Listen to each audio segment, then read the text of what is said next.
Last day temperatures will be this warm until at least Sunday, it looks like. So try to get out this evening. It should be a pretty nice evening around the valley. Right now we're still in the 70s in most areas. 79 Harlingen and Raymondville, 80 in Brownsville. But temperatures ready for a big drop tomorrow morning as the strong cold front blows through. There's a little weak front in the area now. We showed you earlier. See how the winds are from the southeast in Brownsville, Harlingen, and Raymondville, but from the north, mostly in the upper valley. A little front kind of about right in here that's making it a little bit warmer in the lower valley, a little bit cooler to the north of it. But the big front we showed you too, off to the north right now. You see it's in the 50s and 60s just to our north, but the big front drops it into the 30s and 40s up in North Texas, and that's the front that's coming through tomorrow morning. So your day planner again starts off in the 50s in the morning, maybe in the low 60s for a while, depending on how quickly the front cools things off. But definitely by lunchtime in the afternoon, we'll be falling through the 50s with showers and gusty winds. Winds may gust up to about 30, maybe 35 miles per hour at times tomorrow, and even stronger than that near the coast. So a cold, windy day, some showers around, but then even colder weather settles in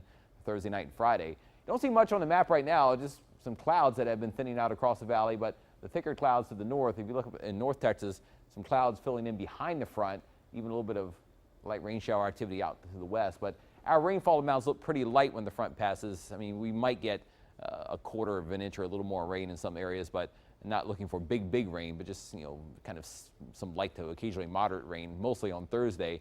There's the one weak front over us now. The stronger front comes into the area late tonight and tomorrow morning. By 11 p.m., it's still mainly north of the valley. So that's why I say if you're out doing something this evening, it looks pretty nice out there. Just the clouds may thicken up as the evening goes on, but there could be a couple sprinkles or a shower late tonight, mainly after midnight. And then tomorrow, the chilly air starts to pour in right around sunrise. Once the front blows through, nothing but north winds tomorrow, low clouds, some drizzle or light rain, and temperatures falling through the 50s in the afternoon. Could be in the upper 40s as we get close to sunset tomorrow, and then falling into the low 40s, maybe even upper 30s in a few spots by Friday morning. So just a lot of chilly air, cloudy skies, and some drizzle left over on Friday, although the drizzle amounts look pretty light. So Friday is a day when it's going to bottom out with temperatures probably stuck in the 40s for highs. Could be a little breezy Friday morning, at least especially near the coast before the winds totally die off. And then Saturday is a day when things will be in transition to try to get the winds to turn back to the southeast, but most of the day it probably won't happen. So maybe late in the afternoon the wind flow could start to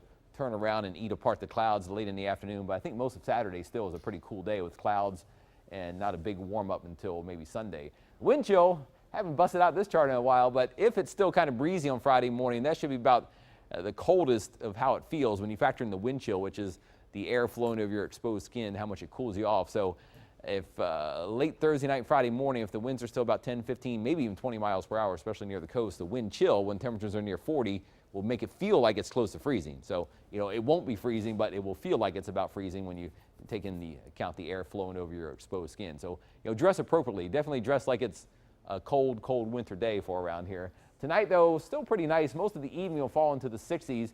Late tonight, when the front starts coming in, temperatures may begin to fall into the 50s close to sunrise. And once the winds start to pick up from the north, you'll know the front's here, and a couple showers are possible. Again, that's probably more like 4, 5, 6 in the morning or so. Tomorrow, temperatures may peak around 58 or even the low 60s in some areas, but then fall through the 50s in the afternoon. North winds 15 to 30 miles per hour, and the gusts may be up around 30 to 40 miles per hour in spots. And first 1570 forecast, 50s tomorrow, and then Friday, it's going to be hard to warm up Friday. It may have a hard time getting out of the upper 40s because of the thick cloud cover and just a little bit of drizzle. Saturday looks like a chilly day too. I mean, overall, it starts off in the 40s in the morning. And like I said, if we're lucky, we might see some holes in the clouds in the afternoon to get temperatures back closer to 60 or higher in spots. But I think it's probably not going to happen in most areas to get too much warmer than that, if even that warm. Sunday, we really warm up. A couple fronts next week. Week one appears to be here on Monday, may drop temperatures a little bit. Another one comes Wednesday. That one's a little debatable, but it may start to drop more by later Wednesday and Wednesday night again. So we'll keep tracking these fronts ahead in your first 4 and 5 forecast. Letty?